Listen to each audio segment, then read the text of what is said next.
Hi ഏവർക്കും നമസ്കാരം. അഡാ 24/7 online ക്ലാസ്സിലേക്ക് സ്വാഗതം. നമ്മൾ ഇന്നത്തെ ക്ലാസ്സിൽ ഡിസ്കസ് ചെയ്യാൻ പോകുന്നത് RRB ഗ്രൂപ്പ് ഡിയുടെ മെഡിക്കൽ സ്റ്റാൻഡേർഡ്സിനെ കുറിച്ചാണ്. അപ്പോൾ തീർച്ചയായിട്ടും മിക്ക ആൾക്കാർക്കും മെഡിക്കൽ സ്റ്റാൻഡേർഡ്സിനെ കുറിച്ച്, അതായത് ഫിസിക്കലി ഹാൻഡിക്യാപ്ഡ് ആയിട്ടുള്ള ആൾക്കാർ, അതുപോലെ തന്നെ വിഷ്വലി വിഷൻ കുറവായിട്ടുള്ള ആൾക്കാർ, അങ്ങനെയുള്ള ആൾക്കാർക്കെല്ലാം അപേക്ഷിക്കാൻ പറ്റുമോ, അല്ലെങ്കിൽ എന്താണ് അവർക്ക് വേണ്ട ആ ഒരു മെഡിക്കൽ സ്റ്റാൻഡേർഡ്സ്, ഏത് രീതിക്കുള്ള കറക്ഷൻസ് റെയിൽവേ അക്സെപ്റ്റ് ചെയ്യും, അങ്ങനെയുള്ള കാര്യങ്ങൾക്ക് ഒത്തിരി സംശയമുള്ള മിക്ക ആൾക്കാർക്കും ഉണ്ടാവും. അപ്പോൾ അതിനെല്ലാം നമുക്കൊരു ഉത്തരം കണ്ടെത്താൻ വേണ്ടിയിട്ടാണ് നമ്മൾ ഈ വീഡിയോ ചെയ്യുന്നത്. ഓക്കെ, അപ്പോൾ നമുക്ക് കാര്യത്തിലേക്ക് കടക്കാം. അപ്പോൾ ഇന്നത്തെ ഈ ഒരു ക്ലാസ്സിൽ നമ്മൾ ഡിസ്കസ് ചെയ്യാൻ പോകുന്നത് RRB ഗ്രൂപ്പ് ഡിയുടെ പോസ്റ്റ് പാരാമീറ്റേഴ്സിനെ കുറിച്ചും അതുപോലെ മെഡിക്കൽ സ്റ്റാൻഡേർഡ്സ്, പിന്നെ അത് സ്വാഭാവികമായിട്ട് അതുമായിട്ട് റിലേറ്റ് ചെയ്യുമ്പോൾ നമുക്ക് ഫിസിക്കൽ എഫിഷ്യൻസി ടെസ്റ്റിനെ കുറിച്ചും പരാമർശിക്കേണ്ടതുണ്ട്. ആ കാര്യങ്ങളാണ് നമ്മൾ നോക്കാൻ പോകുന്നത്. നമുക്ക് ആ ഡേറ്റയിലേക്ക് കടക്കാം. അപ്പോൾ ഇത് നമ്മുടെ ലാസ്റ്റ് നോട്ടിഫിക്കേഷനിൽ 2019 നോട്ടിഫിക്കേഷനിൽ തന്നിട്ടുള്ള ഓരോ പോസ്റ്റ് വൈസ് തന്നിട്ടുള്ള ഗ്രൂപ്പ് ഡി പോസ്റ്റിൻ്റെയും പോസ്റ്റ് പാരാമീറ്റേഴ്സാണ്. നമുക്ക് മൊത്തത്തിൽ 17 പോസ്റ്റുകളുണ്ട്. അപ്പോൾ ഓരോന്ന് ഏതൊക്കെ ഡിപ്പാർട്ട്മെൻ്റ് എന്നുണ്ട്, അതിൻ്റെ മെഡിക്കൽ സ്റ്റാൻഡേർഡ്സ് ഇവിടെ കൃത്യമായിട്ട് അവർ തന്നിട്ടുണ്ട്. C1, B1, C1, A1, A2 അങ്ങനെയൊക്കെ പറഞ്ഞു തന്നിട്ടുണ്ട് അല്ലേ. അപ്പോൾ തീർച്ചയായിട്ടും നമ്മൾ അറിയിക്കുന്നത് എന്താണ് C1, അല്ലെങ്കിൽ C1 എന്ന് പറയുന്ന മെഡിക്കൽ സ്റ്റാൻഡേർഡ് വരുന്ന കാറ്റഗറിയിൽപ്പെട്ട ആൾക്കാർ ആർക്കൊക്കെ അപേക്ഷിക്കാൻ പറ്റും. എല്ലാ പോസ്റ്റും എല്ലാ ആൾക്കാർക്കും ചെയ്യാൻ പറ്റത്തില്ല. അതാണ് ഓരോന്നിനും ഉള്ള മെഡിക്കൽ സ്റ്റാൻഡേർഡ്സ് പറഞ്ഞിരിക്കുന്നത്. ഓക്കെ, അതുപോലെ suitability of person with bench mark disability ഉള്ള ആൾക്കാർക്ക് ഏതൊക്കെ അപേക്ഷിക്കാൻ പറ്റും എന്നുള്ളതെല്ലാം വ്യക്തമായിട്ട് ഇതിനകത്ത് തന്നിട്ടുണ്ട്. പിന്നെ നമ്മൾ നോക്കിയിട്ടുള്ള കാര്യമാണ് ഏജ് ലിമിറ്റ് 18 to 33 വയസ്സാണ്. പിന്നെ എഡ്യൂക്കേഷണൽ ക്വാളിഫിക്കേഷൻ്റെ കാര്യം നോക്കിയിട്ടുള്ളത്. ഓക്കെ, അപ്പോൾ ഇതിൽ അസിസ്റ്റന്റ് വർക്ക്ഷോപ്പ് എന്ന് പറയുന്ന മെക്കാനിക്കൽ ഡിപ്പാർട്ട്മെൻറ്റിലേക്കുള്ള ആ ഒരു പോസ്റ്റ്. അപ്പോൾ നമ്മൾ ഈ പോസ്റ്റിലേക്ക് വരുമ്പോൾ എന്താണ് C1, B1 എന്നുള്ള കാര്യങ്ങളൊന്ന് ചെക്ക് ചെയ്യാം. ഓക്കെ, അപ്പോൾ റെയിൽവേയുടെ നോട്ടിഫിക്കേഷനിൽ ഡീറ്റെയിൽ ആയിട്ട് അവർ ആ ഒരു മെഡിക്കൽ സ്റ്റാൻഡേർഡ്സിനെ കുറിച്ച് പരാമർശിച്ചിട്ടുണ്ട്. Medical standards for the post.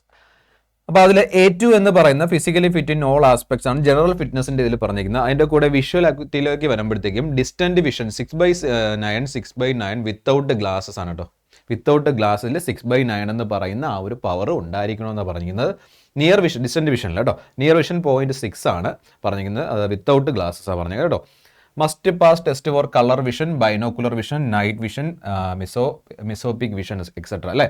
അപ്പോൾ ഇതിൽ ശ്രദ്ധിക്കേണ്ട കാര്യം, ഈ പറഞ്ഞിട്ടുള്ള ടെസ്റ്റുകളുണ്ട്. കളർ ടെസ്റ്റ് ഉണ്ട്, കളർ വിഷൻ ടെസ്റ്റ് ഉണ്ട്, ബൈനോക്കുലർ വിഷൻ ടെസ്റ്റ് ഉണ്ട്. ഇത് പാസ്സായാൽ മാത്രമേ നമുക്ക് എന്ത് ചെയ്യാൻ പറ്റത്തുള്ളൂ, ആ ഒരു ജോലിയിലേക്ക് കിട്ടത്തുള്ളൂ അല്ലേ. നമ്മളിപ്പോൾ ടെസ്റ്റ് ചെയ്ത് പാസ്സായി ഡോക്യുമെൻറ്റ് വെരിഫിക്കേഷൻ സമയത്തേക്ക് വന്നിട്ട് നമ്മൾ മെഡിക്കലിലേക്ക് ഡോക്യുമെൻറ്റ് വെരിഫിക്കേഷൻ കഴിഞ്ഞ് മെഡിക്കലിലേക്ക് വരുമ്പോഴത്തേനും നമുക്ക് എന്തായിരിക്കും, ഈ പറഞ്ഞിട്ടുള്ള കാര്യങ്ങളെല്ലാം, ഈ പാരാമീറ്റേഴ്സ് എല്ലാം നമുക്ക് എന്തായിരിക്കും കേട്ടോ. അങ്ങനെയാണെങ്കിൽ നമ്മൾ A2 കാറ്റഗറിയിൽ ഉൾപ്പെട്ടിട്ടുള്ള ആൾക്കാർ. അപ്പോൾ A2 കാറ്റഗറിക്ക് ബാധകമായ പോസ്റ്റുകൾ ഏതെന്ന് നമുക്ക് തൊട്ട് മുമ്പിലുള്ള പാരാമീറ്റേഴ്സിൽ കണ്ടതാണ്. നമുക്കൊന്നും കൂടെ ഡീറ്റെയിൽ ആയി ചെക്ക് ചെയ്യാം.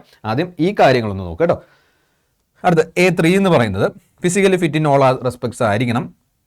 അതുപോലെ distant vision 6/9 with or without ഗ്ലാസ്സാണ് പറഞ്ഞത്. അപ്പോൾ മറ്റേത് ഗ്ലാസ് ഉപയോഗത്തെ കണ്ണാടി വയ്ക്കാത്ത ആൾക്കാരാണ് A2 എന്ന് പറയുന്ന ആ ഒരു കാറ്റഗറിയിലുള്ളത്. A3 എന്ന് വരുമ്പോഴത്തേക്കും കണ്ണാടി വച്ചിട്ട് 6/9 എന്ന് പറയുന്ന ആ ഒരു ഒരു ഡിസ്റ്റൻറ്റ് വിഷന് പവർ ഉണ്ടായിരിക്കണം. നിയർ വിഷൻ 0.6 ആണ്, അതും വിത്ത് ഓർ വിത്തൗട്ട് ഗ്ലാസസ് ആണ്. പിന്നെ ഈ പറഞ്ഞ പോലെ colour vision, binocular vision, night vision, myopic vision, അങ്ങനെയുള്ള കാര്യങ്ങളെല്ലാം എന്ത് ചെയ്യണം, പാസ്സായിരിക്കണം. ആ ടെസ്റ്റുകളെല്ലാം പാസ്സായിരിക്കണം എന്ന് പറഞ്ഞിട്ടുണ്ട്. അടുത്ത് B1 വരുമ്പോഴത്തേനും distant vision 6/9 6/12 with or without glasses ആണ്. അത് കറക്ഷൻ്റെ ഇത് പറഞ്ഞിരിക്കുന്നത് കേട്ടോ. അപ്പോൾ power of lens not to exceed 4D, ലെൻസിൻ്റെ പവറും പറഞ്ഞിട്ടുണ്ട്. നിയർ വിഷൻ എന്ന് പറയുമ്പോൾ 0.6 ആയിരിക്കണം, with or without glass when reading or close work is required and must pass the test. ഈ പറഞ്ഞിരിക്കുന്ന ടെസ്റ്റുകളെല്ലാം അല്ലാതെ എന്ത് ചെയ്യണം, പാസ്സായിരിക്കണം. അടുത്തുള്ളത് B2 ആണ്. അത് distant vision 6/9 6/12 with or without glasses, power lens not exceed 4D എന്ന് പറഞ്ഞിട്ടുണ്ട്. അതുപോലെ 0.6 with or without glass when reading or close work is required and must pass the test for binocular vision. Binocular വിഷൻ്റെ test എന്ത് ചെയ്യണം, പാസ്സായിരിക്കണം. C1 വരുമ്പോഴത്തേക്കും distant vision 6/12 6/8 ആണ്, വിത്ത് or without glasses. 0.6 വരെയാണ് near vision വരുന്നത് കേട്ടോ. അതുപോലെ C2 വരുമ്പോഴത്തേക്കും physically fit in all aspect ആണ്, അത് നമ്മൾ ജനറൽ ആയിട്ടുള്ള കാര്യം.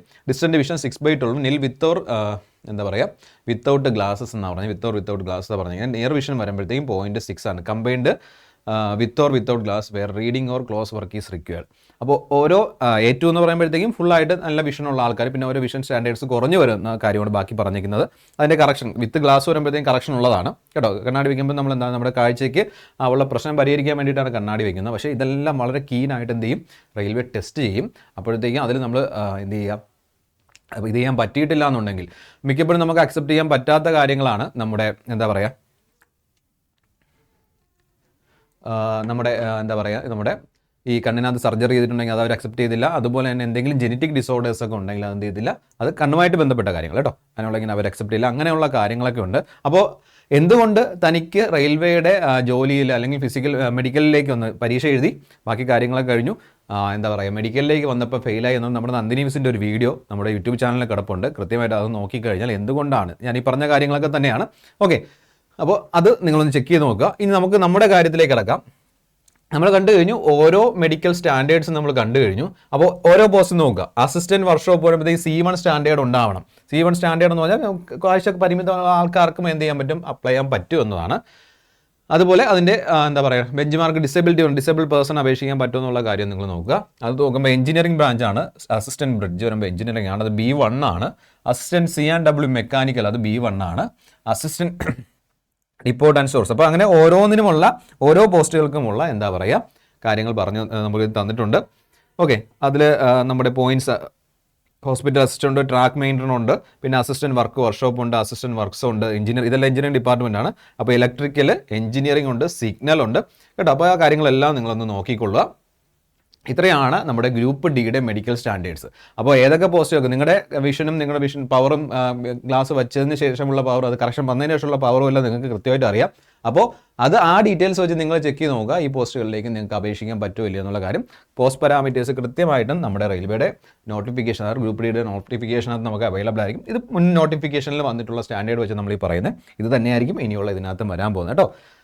അപ്പോൾ ഈ മെഡിക്കൽ സ്റ്റാൻഡേർഡ്സിനെ കുറിച്ച് വ്യക്തമായിട്ട് നോക്കിക്കൊള്ളുക. അതിലെന്താണ് A1, B1, C2 എന്നൊക്കെ നമ്മൾ വ്യക്തമായിട്ട് കണ്ടതാണ്.